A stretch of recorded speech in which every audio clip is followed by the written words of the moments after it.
안녕하세요. 오늘도 사연 살롱을 찾아주셔서 감사합니다. 저는 32의 평범한 직장인입니다. 어릴 때부터 제가 꿈꿔왔던 결혼 생활은 평화롭고 따뜻한 가정이었어요. 그런데 이렇게 이야기하면 어떻게 들릴지 모르겠지만 그건 제가 자라온 집과는 너무 달랐기 때문에 더 간절했던 것 같아요. 저희 아빠는 항상 불만이 많고 날이 선 사람이었어요. 회사에서 힘든 일이 있었다 싶으면 집에 들어오자마자 한숨부터 내쉬며 짜증을 내셨죠. 오늘 회사에서 또 이런 일이 있었다. 이놈들이 사람을 뭘로 보는 건지 몰라. 그 한마디가 시작되면 저녁 내내 엄마는 아빠의 화풀이 대상이 되곤 했어요. 엄마는 집에서는 불만만 쏟아내고 가족보다는 바깥일을 우선시하는 아빠 때문에 늘 외로워하셨죠. 저한테조차 가끔 이렇게 말씀하셨어요. 너라도 결혼하면 항상 우는 가정, 서로 존중하는 가정을 만들어야 해. 집이 이렇게 답답한 곳이면 안 돼. 그래서일까요? 어린 시절의 영향인지 저는 저희 아빠와는 정반대인 사람을 만나고 싶었어요. 예를 들면 유쾌하고 따뜻한 사람, 가족을 최우선으로 여기는 사람이요. 결혼을 한다면 꼭 그런 사람이랑 만나서 저의 가정 환경과는 달리 따뜻하고 행복한 가정을 이루어 살고 싶다는 생각이 어릴 때부터 머릿속에 박혀 있었어요. 그런 제가 지금의 남편을 만난 건 친구의 소개로 우연히 이루어진 자리였어요. 그날은 회사 일로 지쳐있던 날이었는데 친구가 말하더라고요. 너한테 딱 맞는 사람일 거야. 가족을 정말 중요하게 생각하고 성격도 유쾌하대. 네가 좋아할 만한 사람이야. 솔직히 큰 기대는 없었지만 막상 약속 시간이 다가와 얼굴을 마주하고 나니 이상하게 마음이 편해지더라고요. 그날 남편은 약속에 조금 늦었는데 헐레벌떡 뛰어오더니 환하게 웃으며 이렇게 말했어요.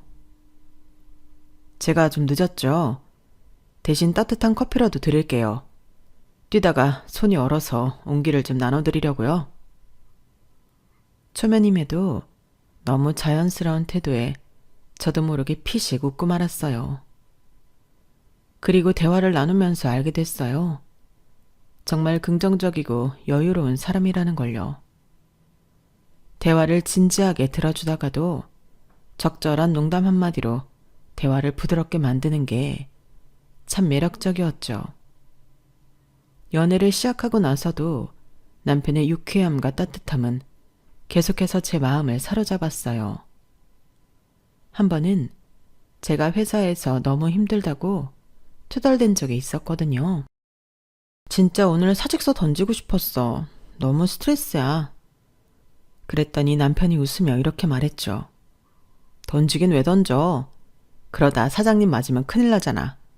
슬쩍 책상 위에 놓고 와. 그러면 안전하게 퇴사할 수 있어. 그 말에 한참을 웃었어요. 진짜 고민도 잠깐 잊을 만큼요. 남편은 늘 그렇게 저를 웃게 만들었어요. 남편은 또래 남자들과는 달리 정말 가족도 소중히 여겼어요. 한 번은 명절 전에 데이트 약속을 했는데 갑자기 전화가 와서 이렇게 말하더라고요. 이번 주말엔 사촌 누나네 집에 들어야 할 것 같아. 조카들이 나를 너무 기다린다고 하니 미안해서. 솔직히 서운한 마음보다 그런 남자를 만난 게 뿌듯했어요. 가족과 시간을 보내는 걸 당연하게 여기는 모습이 참 멋있어 보였거든요. 그렇게 1년 동안 연애하면서 우리는 단 한 번도 싸운 적이 없었어요. 남편이 워낙 유쾌하고 긍정적이라 다툴 상황도 없었고 항상 제 편이 되어주는 것 같았죠. 제가 이런 남자라면 평생 든든할 거라고 믿은 것도 무리가 아니었어요. 그래서 결혼을 결심했어요. 저를 웃게 해주는 남자, 가족을 사랑하는 남자라면 제가 꿈꿨던 따뜻하고 평화로운 가정을 만들 수 있을 거라고 확신했거든요. 하지만 결혼이라는 건 연애와는 다르다는 걸 저는 너무 늦게 깨달았어요. 결혼 과정에서는 별다른 문제가 없었어요. 그래서 저도 처음에는 새로운 식구가 생겼다는 나름 설레는 마음으로 시댁 식구들을 대했죠. 하지만 그 마음은 얼마 못 가 산산조각 나고 말았어요. 며느라, 우리 영수가 잘 먹어야 힘이 나지 않겠니? 너도 이렇게 차려줘야 해? 처음에는 별 생각 없었기에 감탄만 했어요. 어머님이 워낙 손이 크셔서 한번 상을 차리면 수라상 묻지 않았거든요. 와, 어머님, 어쩜 음식을 이렇게 하세요? 정말 대단하세요. 하지만 그때만 해도 어머님의 숨은 의도를 파악하기 전이었죠.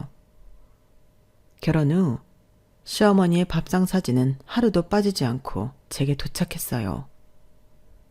아침, 점심, 저녁마다 상다리가 휘어질 듯 푸짐하게 차린 음식을 찍어서 보내고 밥상이란 이렇게 차려야 한다며 늘 같은 말씀을 하셨죠.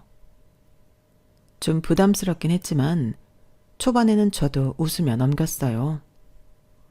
그저 시댁 어른 말씀이니까 대수롭지 않게 받아들이려고 했죠. 하지만 그게 매일 반복되다 보니 점점 부담이 커졌어요. 나중에는 밥상 사진을 보내는 것만으로 끝나는 게 아니라 제가 만든 밥상 사진도 매번 찍어서 보내라고 하기 시작하셨거든요. 며느라, 너희 집은 오늘 뭐 먹었니? 영수가 뭐 먹고 살고 있는지 내가 한번 봐야 알겠다. 하루는 정말 간단하게 끓인 김치찌개와 계란말이, 반찬 2개로 저녁을 먹으려던 참이었어요. 그런데 어김없이 시어머니의 전화가 왔죠. 며느라, 오늘 저녁은 뭐 먹었니? 내가 일일이 말 안 해도 밥상 사진 좀 찍어서 보내주거라. 속으로는 짜증이 밀려왔지만 어머님께 오늘은 간당히 먹는다고 했다간 무슨 말을 들을지 뻔했기 때문에 억지로 웃으며 사진을 찍어 보냈어요. 그런데 그 답장이 정말 속을 뒤집더라고요. 못 먹을 정도는 아니네. 근데 남편 밥상은 이거보단 좀 더 신경 써야 하지 않겠니? 이러면 영수가 힘을 못 낼 텐데. 그놈의 밥상에 어찌나 목이 메는지 정말 기가 차서 눈물도 안 나오더라고요. 제가 최선을 다해 차린 밥상이 부족하다는 평가를 받은 게 하루 이틀도 아니고 매일 반복되니 점점 지쳐갔거든요. 그리고 며칠 뒤 일이 터졌어요. 그날은 정말 둘 다 너무 피곤한 날이었어요. 저는 회사에서 늦게까지 야근을 했고 남편도 피곤해서 제대로 앉아있기도 힘들 정도였죠. 밥을 차릴 기운도 없어서 둘 다 합의하에 라면을 끓여 먹기로 했어요. 오늘은 그냥 라면 먹고 쉬자. 둘 다 너무 피곤하잖아. 남편도 흔쾌히 동의했고 저는 간단하게 라면을 끓이고 있던 참이었어요. 그런데 그때 어김없이 시어머니의 전화가 걸려왔죠. 며느라, 오늘은 뭐 먹었니? 밥상 사진 좀 찍어서 보내봐. 저는 순간 망설였어요. 차려놓은 건 고작 라면인데 이걸 보내면 또 무슨 말을 들을지 뻔했거든요. 그래서 최대한 부드럽게 말씀드렸죠. 어머님, 오늘은 저희가 좀 피곤해서 간단하게 먹으려고요. 그런데 그 말을 듣자마자 어머님의 목소리가 높아지셨어요. 간단히? 간단히 뭐 먹었는데? 그래서 사진은 왜 안 보내? 사진을 보내봐야 뭘 먹는지 알지? 순간 핸드폰을 들고 사진을 찍어야 하나 고민했어요. 보내지 않고 넘기고 싶었지만 어머님의 잔소리가 멈출 기미가 보이지 않았어요. 며느라, 내가 네가 차린 밥을 보라고 이렇게 말하는데도 사진 하나 보내는 게 어려워? 영수 힘들게 일하고 들어왔는데 밥은 제대로 차려줬는지 내가 봐야 마음이 놓이지. 더 이상 실랑이를 벌이고 싶지 않은 마음에 결국 저는 라면을 찍어 보냈습니다. 하지만 일이 거기서 끝날 리가 없었죠. 사진을 확인한 어머님은 바로 다시 전화를 걸어오셨어요. 목소리에는 노골적인 실망감이 가득했어요. 세상에, 라면? 이게 말이 돼? 남편 밥을 라면으로 해결한다고? 내가 너처럼 살림했으면 영수가 여기까지 못 왔어. 내가 새댁 때는 아무리 피곤해도 된장찌개 하나쯤은 끓였단다. 이러고 네가 우리 영수를 잘 챙긴다고 할 수 있어? 저는 어머님의 잔소리를 듣고 있자니 눈물이 날 것 같았어요. 남편은 옆에서 태연하게 라면을 먹으며 상황을 지켜보고 있었죠. 한참 동안 이어지던 잔소리가 끝나고 나서 제가 남편에게 말했어요. 당신 어머니가 이렇게 말씀하시는데 당신은 가만히 보고만 있어? 내가 이런 스트레스를 혼자 다 받아야 해? 그런데 남편은 웃으면서 대답했어요. 아, 우리 엄마 원래 그래. 그냥 한 귀로 듣고 흘려. 라면 사진 보낸 거 나름 웃기지 않았어? 다음엔 뭐 배달 음식이라도 시켜서 멋지게 세팅해서 보내면 되지. 어차피 엄마 사진으로 보면 뭐가 뭔지 구분도 못해. 저는 남편의 그 가벼운 태도에 말문이 막혔어요. 진지하게 고민을 털어놓았는데 그걸 농담으로 받아들이는 모습에 실망감이 올라왔죠. 혼자서 모든 걸 감당해야 한다는 생각이 들었고 이 결혼 생활이 생각보다 훨씬 외롭고 버거울 수 있겠다는 걸 그냥 처음으로 깨달았어요. 하지만 그뿐만이 아니었어요. 결혼 후 본격적으로 첫 명절을 앞두고 시댁에 가는 길에는 정말 긴장이 많이 됐어요. 결혼 후 처음 맞는 명절이라 뭘 잘해야 할지 고민도 많았고 괜히 실수라도 하면 어쩌나 걱정도 됐거든요. 명절 당일 시댁에 도착하자마자 시어머니와 인사를 나누고 주방으로 가려던 순간 시어머니가 거실을 둘러보시더니 저를 부르시는 거예요. 며느라, 거실에 먼지가 좀 쌓였더라? 요즘 젊은 사람들은 청소를 잘 안 한다던데? 너도 그런 건 아니지? 이참에 거실 한번 닦아보는 게 어때? 순간 머리가 하얘졌어요. 지금 시아버지도 소파에 앉아 계시고 시누이도 거실에서 다 같이 이야기를 나누고 있던 상황이었는데 갑자기 걸레를 들고 청소를 해야 한다뇨. 이런 경우가 처음이라 너무 당황해서 최대한 부드럽게 말씀드렸죠.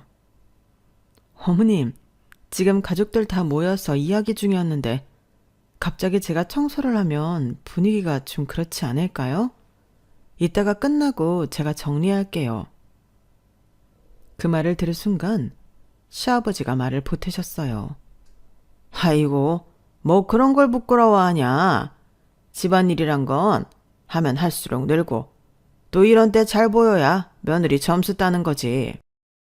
제가 어찌할 바를 몰라 쩔쩔매고 있는데 이번엔 시누이가 한마디를 더 했어요. 새언니, 명절에 뭐든 다 하는 거예요. 어머님이 부탁하시면 해드리는 게 좋죠. 오빠도 어릴 땐 집안일 많이 했잖아요. 새언니가 깔끔한 거 보여주면 우리 엄마가 얼마나 좋아하시겠어요? 그때 저는 남편을 쳐다봤어요. 그래도 남편이라면 제 편을 들어줄 거라고 기대했거든요. 그런데 이 사람이 눈치도 없이 한술 더 뜨면서 분위기를 띄우기 시작하는 거예요. 여보, 너무 걱정하지 말고 한번 해봐. 엄마가 좋아하시면 우리 둘 다 점수 따는 거잖아. 여러분, 오늘 거실이 반짝반짝해질 겁니다. 우리 여보의 놀라운 실력을 기대하세요. 그 말에 거실 분위기는 웃음으로 가득 찼는데 저만 혼자 얼굴이 화끈거렸어요. 결국 울며 겨자 먹기로 걸레를 들고 거실 바닥을 닦기 시작했죠. 바닥을 닦고 있는데 남편이 갑자기 휴대폰을 들이대며 장난스럽게 말하더라고요. 자, 우리 여보의 집중력 100%. 이런 자세 어디서 보겠습니까? 우리 와이프 정말 멋지죠? 그 말을 듣는 순간 정말 속에서 울컥했어요. 그런데 거기에 시아버지랑 시누이까지 맞장구를 치는 거예요. 아유, 정말 자세가 딱인데. 며느라, 조금 더 닦으면 좋겠네. 새언니한테 오늘 우리 집 청소 다 맡겨야겠네. 오빠 결혼 잘했어, 진짜. 청소를 다 끝내고 나서 겨우 물 한 잔을 마시며 앉아있는데 속이 부글부글 끓더라고요. 집으로 돌아오는 길에 결국 참지 못하고 말을 꺼냈어요.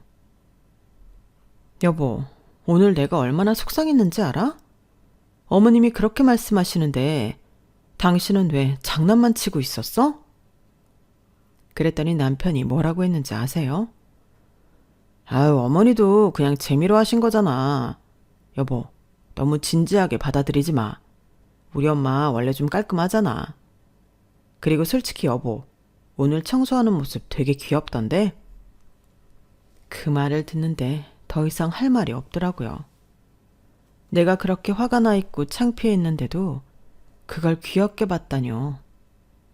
그날 저는 정말 이 사람이 제가 처한 상황을 전혀 이해하지 못하고 있다는 생각이 들었어요. 결혼 후 몇 달이 지나고 저는 시어머니와의 관계에서 오는 피로감이 점점 커져가고 있음을 느꼈어요.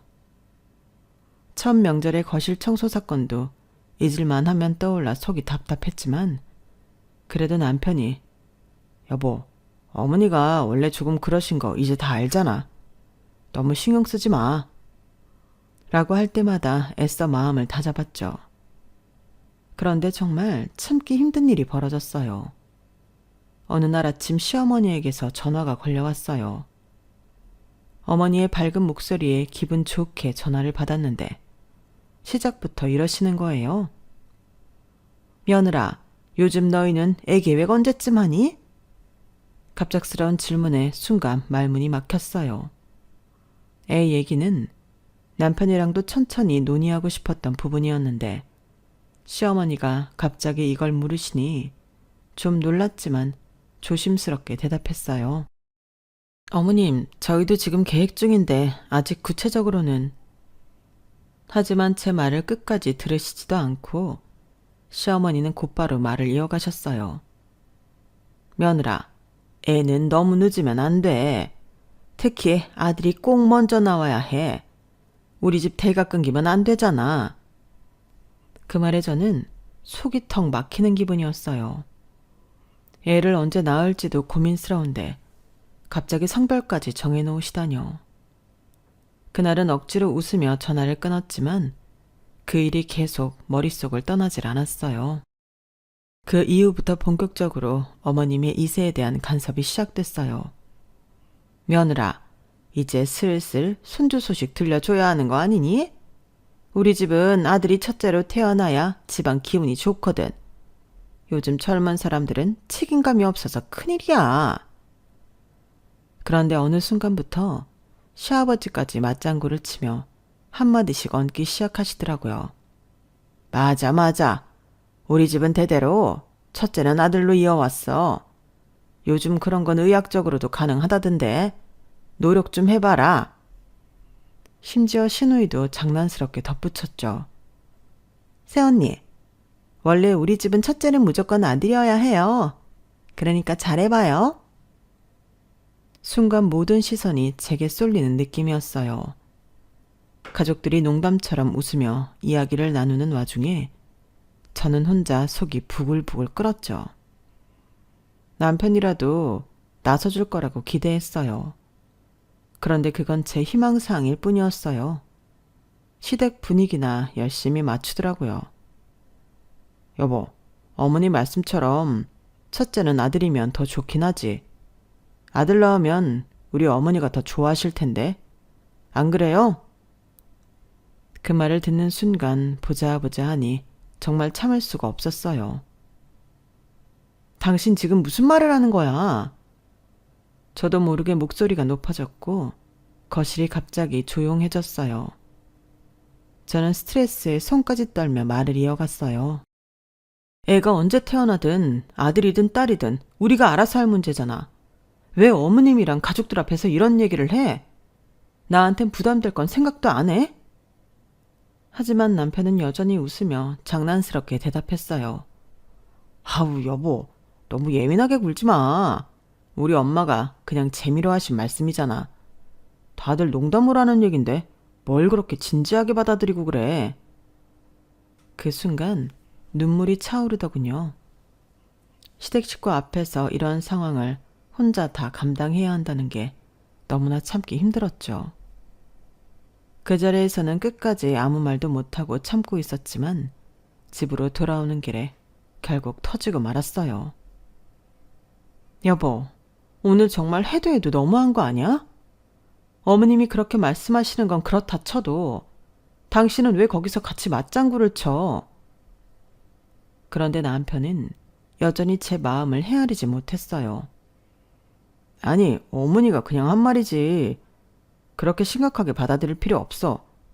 그리고 막상 우리 애 낳으면 딸이든 아들이든 어머니는 기뻐하실 거 당신도 알잖아. 뭐가 그렇게 문제야? 그 말을 듣는데 정말 이 결혼 생활이 얼마나 외로운지 깨닫는 순간이었어요. 제가 가장 기대고 싶었던 사람에게조차 이해받지 못하고 있다는 기분이 들었거든요. 그날 밤 저는 처음으로 정말 이 관계가 끝까지 갈 수 있을까 하는 고민을 하게 됐어요. 며칠 후 시어머니의 간섭은 점점 더 심해졌어요. 그날은 저녁을 먹고 있는데 또 전화가 걸려오더라고요. 이번에도 피곤한 마음으로 전화를 받았죠. 며느라, 내가 요즘 너희 얘기를 좀 들어보니까 영수가 요즘 밤마다 기운이 안 난다는 것 같더라. 저는 순간 당황했어요. 무슨 얘기를 하시려는 건지 감이 안 잡혔죠. 아, 네 어머님, 요즘 회사 일이 좀 많아서 피곤해하는 것 같아요. 그런데 시어머니의 대답은 뜻밖이었어요. 그건 말이야, 부부 사이 잠자리가 잘 안 맞아서 그런 거야. 며느라, 네가 밤에 남편 기 좀 살려줘야지. 남편을 기운나게 하는 건 아내의 몫이라는 걸 몰라? 순간 어머님의 의도를 파악하고 가슴이 철렁했어요. 이게 무슨 소리인가 싶어서 어머님께 되물었죠. 어머님, 무슨 말씀이신지 잘 모르겠어요. 저희는 괜찮아요. 하지만 시어머니는 계속 이어가셨어요. 며느라, 네가 알아서 잘 해야 해. 우리 영수가 요즘 들어 기운이 없는 걸 보면 네가 좀 부족한 게 있는 거 아닐까 싶어서 하는 말이야. 그 말을 듣는데 정말 얼굴이 화끈거리고 수치심이 몰려왔어요. 겨우 참아가며 전화를 끊었지만 제 마음속엔 아주 불쾌하고 복잡한 감정이 휘몰아치고 있었어요. 그날 밤 저는 남편에게 이 얘기를 꺼냈어요. 당신 어머니가 아까 이런 말씀을 하셨어. 당신 요즘 기운 없는 게 나 때문이 아니냐고. 내가 부부관계를 뭔가 잘못하고 있는 거 아니냐고. 남편은 처음엔 놀라는 듯 했지만 이내 웃으며 대답했어요. 아유, 우리 엄마 원래 그런 스타일이잖아. 그냥 흘려들어. 뭐 그런 걸로 스트레스를 받아? 저는 순간 참았던 화가 터졌어요. 그냥 흘려들어? 내가 얼마나 창피했는지 알아? 우리 부부관계를 가지고 어머님이 왜 간섭하시는 거냐고. 그리고 당신은 이런 얘기를 듣고도 아무렇지도 않다는 게 말이 돼? 남편은 여전히 태평했어요. 아니, 어머니도 다 우리 잘 되라고 하시는 거지. 너한테 뭐 나쁘게 하려는 건 아니잖아. 왜 그렇게 과민 반응을 해? 그 말에 저는 더 이상 참을 수 없었어요. 과민 반응? 당신 어머니가 이런 말까지 하시는데도 당신은 늘 반감만 하고 내 마음은 전혀 신경 안 쓰잖아. 당신은 늘 어머니가 원래 그런 사람이라고만 하지. 내가 그걸 얼마나 감당하고 있는지는 한 번이라도 생각해 본 적 있어? 그 순간 남편이 짜증 섞인 목소리로 말했어요. 아, 네가 왜 그렇게 힘들어하는지 모르겠어. 그냥 한 개로 듣고 흘리면 되는 걸. 어머니가 뭐 얼마나 심한 말을 하신다고 그래. 그 말을 듣는 순간 제 안에 있던 마지막 인내심이 무너졌어요. 그래, 당신은 모르겠지. 왜냐하면 당신은 늘 어머니 편이잖아. 나는 이 결혼 생활에서 당신한테 보호받는 게 아니라 늘 싸워야 하고 혼자서 견뎌야 하니까. 남편이 당황한 얼굴로 저를 바라봤지만 저는 더 이상 멈출 수 없었어요. 나 더는 못 참아. 이 결혼 이제 끝내자. 그 말이 제 입에서 나오고 나서야 저 스스로도 얼마나 지쳤는지 깨달았어요. 남편은 그제서야 말을 멈추고 저를 바라보았지만 이미 늦었죠.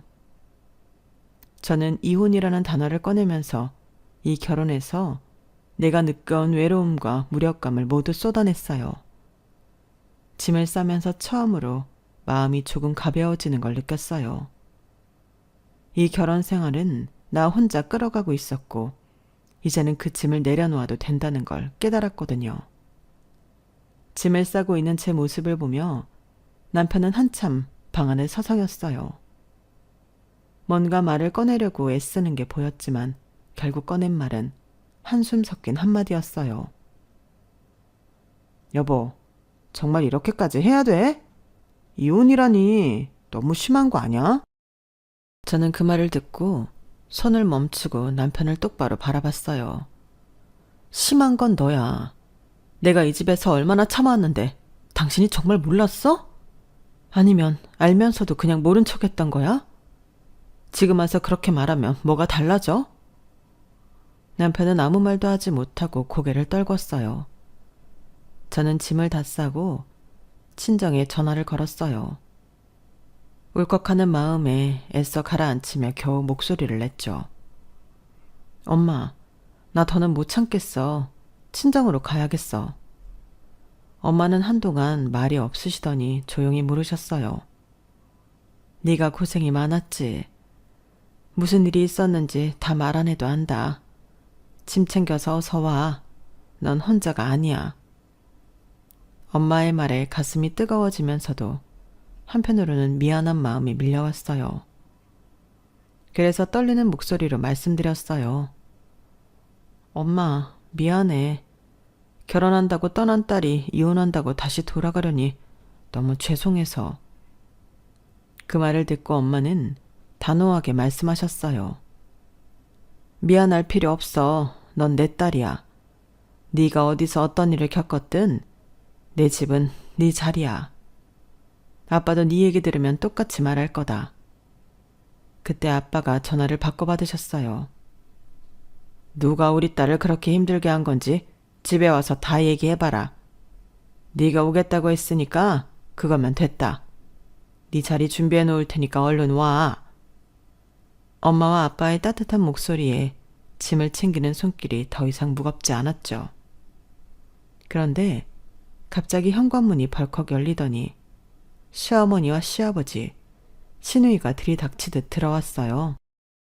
예상하지 못했던 순간이라 잠시 굳어버렸는데 시어머니는 집안에 쌓여있는 짐을 보자 경악하며 소리쳤어요.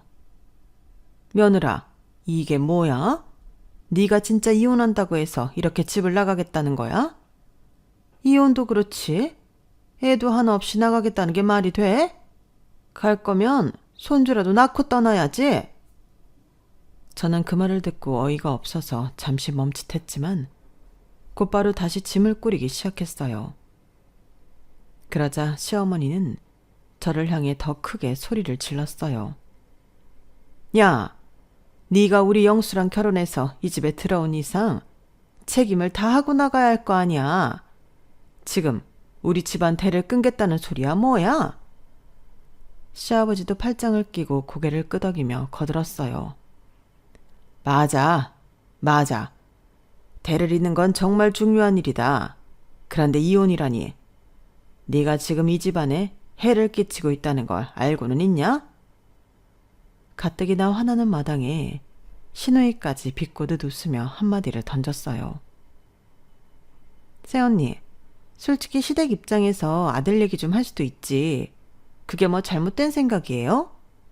우리 가족 모두 그렇게 생각하는데 왜 새언니만 그걸 문제 삼는 거예요? 저는 그 뻔뻔한 인간들의 말을 들으면서 점점 속이 부글부글 끓었어요. 손이 떨릴 정도로 분노가 차올랐지만 꾹 참으며 다시 짐을 챙겼죠. 그러자 시어머니가 한 걸음 더 다가와 제 손에서 짐을 빼앗으려고 했어요. 짐 싸지 마. 애부터 낳고 나가라고. 네가 부부관계도 제대로 못해서 아들이 안 생긴 거 아니야. 네가 책임져야지. 그 말이 나오자 저는 결국 한계에 도달했어요. 짐을 놓고 자리에서 일어서며 어머님을 똑바로 바라봤어요. 웃기시네요. 아들이요? 손주요? 그게 그렇게 중요했으면 당신 아들이 먼저 제대로 된 남편이 되었어야죠. 제가 이 집에서 아내로도 며느리로도 존중받지 못했어요. 그런데 지금 와서 애를 낳고 가라뇨. 제가 왜 당신들이 원하는 대로 해야 하죠?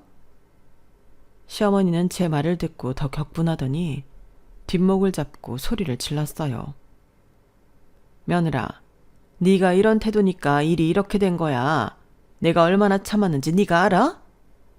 네가 며느리 노릇을 제대로 했으면 우리 집안이 이 지경이 안 됐어. 제가 말하려는 찰나 남편이 갑자기 소리를 질렀어요. 제발 그만 좀 하세요. 어머니도 그렇고 당신도 그렇고 지금 이 상황을 더 복잡하게 만들고 있잖아. 그 말의 순간 거실이 조용해졌지만 저는 그 침묵 속에서도 울컥한 마음을 참을 수 없었어요. 네가 지금에서야 소리치면 뭐가 달라지는데? 내가 얼마나 힘들었는지 얼마나 괴로웠는지 단 한 번이라도 네가 제대로 들어준 적 있어? 남편은 머뭇거리며 아무 대답도 못했고 시댁 식구들은 다시 흥분한 목소리로 떠들기 시작했어요. 남의 말은 들을 생각도 않고 다들 자기 할 말만 하는 모습이 아주 질리더군요. 그래서 짐을 움켜쥐고 마지막으로 한마디를 던졌어요. 됐고 전 갑니다. 그렇게 사랑하는 아들 품고 다 같이 잘 사세요. 그렇게 아끼는 아들 그대로 반품해 드릴 테니까요. 그 말을 끝으로 저는 집을 나섰어요. 뒤에서 시어머니가 뒷목을 잡고 쓰러지는 목소리가 들렸지만 더 이상 들리지 않았어요. 차를 타고 친정으로 향하면서 마음이 가벼워졌어요. 이제야 비로소 제 삶의 주인이 된 것 같았거든요. 이혼 후 저는 친정으로 돌아와 오랜만에 마음 편히 숨을 쉬었습니다. 친정에서 지내며 그동안 시댁에서 받은 스트레스와 억압에서 벗어나니 제 안에 있던 에너지가 다시 차오르는 걸 느낄 수 있었어요. 친정 식구들은 저를 따뜻하게 맞아주며 말없이 힘이 되어 주었죠. 엄마는 하루는 제 손을 꼭 잡으며 말씀하셨어요. 잘 버텼다 우리 딸. 이제 네가 하고 싶은 거 하면서 살아. 그 집안에서 너 혼자 다 끌어안고 살지 않아도 돼. 그 말이 그렇게 위로가 될 수가 없었어요. 이혼 후 저는 생각보다 훨씬 더 많은 기회가 저를 기다리고 있었다는 걸 깨달았어요. 시댁에 얽매여 제 일조차 제대로 못했던 그 실력과는 달리 지금은 온전히 제 자신을 위해 시간을 쓸 수 있었거든요. 회사에서는 제 아이디어와 기획이 빛을 발휘했고 상사의 칭찬이 끊이지 않았어요. 이번 프로젝트는 정말 대단했어요. 덕분에 우리 팀이 성과를 냈습니다. 그 말을 들으면서 제 자신이 평가받고 인정받고 있다는 사실에 행복을 느꼈어요. 오랜만에 친구들과도 만났어요. 한 친구가 저를 보더니 웃으며 말했어요. 오히려 예전보다 훨씬 밝아 보인다. 진짜 이혼하고 나서 더 잘 됐네. 그 말에 저도 웃으며 답했죠. 그러니까 이게 내가 자유를 얻은 효과인가 봐. 시간이 지날수록 제 삶은 점점 더 활기를 찾았어요. 어느 날 회사에서 큰 성과를 올린 뒤 동료들과 회식을 하며 축하를 받고 있는데 문득 이런 생각이 들었어요. 이혼이라는 선택이 나를 무너뜨린 게 아니라 나를 다시 세워줬구나 하는 생각이요. 이혼한 후 몇 달이 지나고 제 삶이 제자리를 찾아가기 시작할 무렵이었어요. 어느 날 겹지인을 통해 시댁 식구들의 소식을 들었어요. 그 얘기를 들으면서 마음속에서 묘한 감정이 올라왔죠. 남편은 이혼 후 혼자 살게 되면서 생활이 엉망이 됐다고 했어요. 예전에는 제가 챙겨준 밥이나 생활 관리를 당연하게 여겼던 인간이 이제는 스스로 챙기지 못해 엉망진창인 삶을 살고 있다는 얘기였어요. 영수? 요즘 제대로 살지 못하는 것 같더라. 밥도 대충 때우고 맨날 술만 마시느라 집은 엉망이라던데? 회사에서도 성과가 없어서 평가도 안 좋고 기운이 없어 보인대. 그 말을 들으면서도 저는 마음이 흔들리지 않았어요. 그건 본인이 똑바로 처신하지 못한 것에 대한 당연한 결과였으니까요. 시어머니는 여전히 이혼한 일을 받아들이지 못하고 주변 사람들에게 며느리가 나를 버렸다는 식으로 하소연하고 다닌다고 했어요. 네 시어머니 말이야. 주변에서 다들 듣는 얘기가 너희 이혼한 게 자기 탓 아니라고 우기고 다닌대. 그러면서도 영수 혼자 사는 거 보면 속으로 후회하고 있는 것 같더라. 겹지인들을 통해 시댁 식구들의 얘기를 전해들으면서 문득 시댁 식구들이 보여줬던 모습과 지금의 상황에 얼마나 대비되는지 실감할 수 있었어요. 예전에는 자신들이 언제나 옳고 제가 문제라는 태도로 저를 몰아붙이던 사람들이었는데 이제는 후회의 나락 속에 빠져 있다는 걸 알게 되니까 묘한 감정이 들더라고요. 예전 같으면 죄책감이 느껴졌겠지만 지금은 그냥 한 가지 확신이 들었어요. 그 인간들이 후회하는 건 제가 아니라 저를 잃으면서 자신들이 누리던 걸 잃었다는 점일 거라는 걸요. 그렇게 생각하니 지금 제가 누리고 있는 이 자유로운 삶이 얼마나 행복한 것인지 다시 한번 상기하게 되더라고요. 이혼이 두려워서 하지 못하고 있었다면 지금처럼 평온하고 행복하게 살고 있지는 못했을 테니까요. 시댁 식구들은 그렇게 제 일상 속에서 점점 잊혀져 갔어요. 그러던 어느 날 동료들과 함께 회사에서 퇴근하는 길이었어요. 회사 건물 밖으로 나서려는 순간 유리문 너머에 서 있는 익숙한 얼굴들을 보고 걸음을 멈출 수밖에 없었어요. 시어머니, 시아버지, 시누이, 그리고 남편까지 시댁 식구들이 단체로 건물 앞에 서 있는 게 아니겠어요? 순간 심장이 덜컥 내려앉았어요. 엘리베이터 문이 열리고 건물 로비로 나서자마자 저를 발견하고는 한꺼번에 몰려오더라고요. 남편은 초췌한 얼굴로 저를 향해 손을 뻗으며 다가왔고 시어머니는 제 앞을 막아서는 듯 팔짱을 끼고 서서 말을 시작했어요. 며느라, 내가 너한테 정말 이렇게까지 부탁할 줄은 몰랐다. 하지만 제발 영수 좀 봐줘. 이혼 후로 애가 혼자 살면서 폐인처럼 지내고 있어. 밥도 제대로 못 먹고 직장일도 엉망이고 이러다 정말 큰일이라도 날 것 같아. 저는 그 말을 듣고 피식 웃음이 나왔어요. 아니, 어머님이 이런 말씀을 할 자격이 있나 싶어서요. 차분하게 하지만 단호하게 대답했어요. 어머님, 그건 영수 씨 스스로의 문제예요. 이혼까지 한 마당에 제가 뭘 더 해야 하죠? 시어머니는 제 말에 얼굴이 붉어지더니 다급하게 말을 이어갔어요. 그래, 그땐 내가 잘못했어. 네가 힘들었다는 것도 이혼 후에야 알았다. 하지만 어머니로서 부탁 좀 하자. 영수 좀 돌봐줘. 손주까지는 바라지도 않아. 그냥 다시 한번 기회를 줘서 얘가 정신 차리게 해줘. 그 말에 남편도 고개를 푹 숙인 채 나직하게 중얼거렸어요. 여보, 내가 잘못했어. 그때는 정말 몰랐는데 네가 떠나고 나니까 내가 얼마나 나쁜 사람이었는지 깨달았어. 다시 시작하자. 어? 이번엔 다르게 할게. 저는 그들의 말을 듣고 있자니 어이가 없어서 한숨을 내쉬었어요. 어머님, 그건 어머님이 해결하셔야 할 문제예요.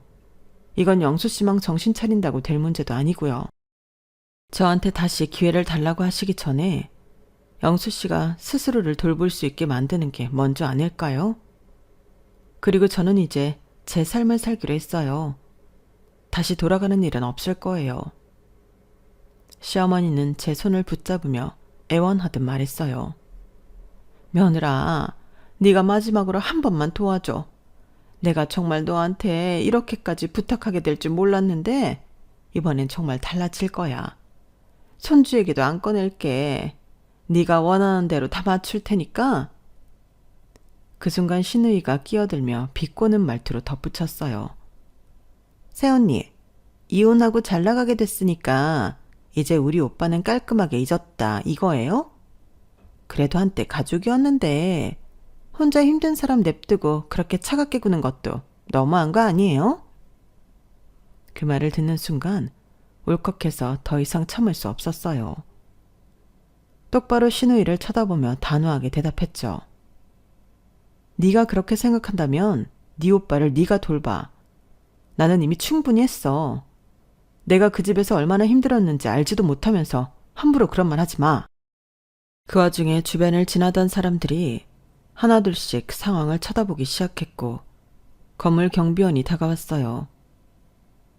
여기서 소란을 피우시면 안 됩니다. 다른 사람들에게 방해가 될 수 있으니 이만 나가주세요. 하지만 시어머니는 여전히 물러설 기미를 보이지 않았어요. 시어머니께서 제게 매달리려고 하자 경비원이 조금 더 강하게 제지하기 시작했어요. 약간의 몸싸움 끝에 안 되겠다고 생각했는지 마침내 시댁 식구들은 어쩔 수 없이 발길을 돌렸어요. 남편은 마지막으로 절망적인 눈빛을 저에게 던지며 나직하게 말했어요. 여보, 내가 정말 잘못했어. 나 진심으로 후회하고 있어. 저는 그 말을 똑똑히 들었지만 눈을 피하고 대답하지 않았어요. 그저 냉정하게 돌아서서 건물 안으로 다시 들어갔죠. 시댁 식구들이 경비원에 의해 건물 밖으로 끌려나가는 모습을 보며 저는 속이 후련하다는 기분을 느꼈어요. 시어머니는 여전히 밖에서 소리를 질렀고 남편은 고개를 푹 숙인 채 따라 나가고 있었죠. 그 모습은 저에게 묘한 통쾌함을 안겨줬어요. 그동안의 제 삶을 떠올려 보니 시댁의 요구와 간섭, 남편의 방관 속에서 제 자신을 얼마나 잃어버리고 살았는지 새삼 깨달았어요. 저는 늘 가족이라는 이유로 시댁을 만족시키려고 노력했고 그럴수록 저 자신은 점점 더 작아지고 외로워졌어요. 하지만 지금은 달랐어요. 저는 시댁 식구들과 싸우기 위해서가 아니라 제 자신을 위해 떠났다는 걸 분명히 알고 있었거든요. 제 인생에서 가장 큰 용기를 냈던 건 아이러니하게도 이혼이었던 것 같아요. 요즘 이혼이 쉽다고 하지만 막상 해보려고 하면 정말 쉽지가 않거든요. 저 같은 고민을 앞두고 있는 분들이 있을까 싶어 용기를 드리고자 이 사연을 보내게 됐어요. 여러분도 혹시 지금 누군가의 기대 속에서 자신을 잃어가고 있는 건 아닌가요? 때로는 과감히 내려놓고 나 자신을 찾는 선택이 필요할지도 모르겠어요. 그렇게 내 중심을 찾을 때 비로소 진짜 내 삶이 시작될 테니까요. 저는 이제 한층 더 가벼워진 마음으로 새로운 내일을 준비하려고 해요. 여러분도 오늘 여러분의 행복을 위해 필요한 결정을 내려보세요. 스스로를 사랑하고 스스로를 위해 살아갈 여러분을 응원합니다. 감사합니다. 여러분, 사연 댓글에 응원과 현명한 조언 부탁드려요. 좋아요와 구독은 저에게 큰 힘이 됩니다. 오늘도 좋은 일 가득하세요.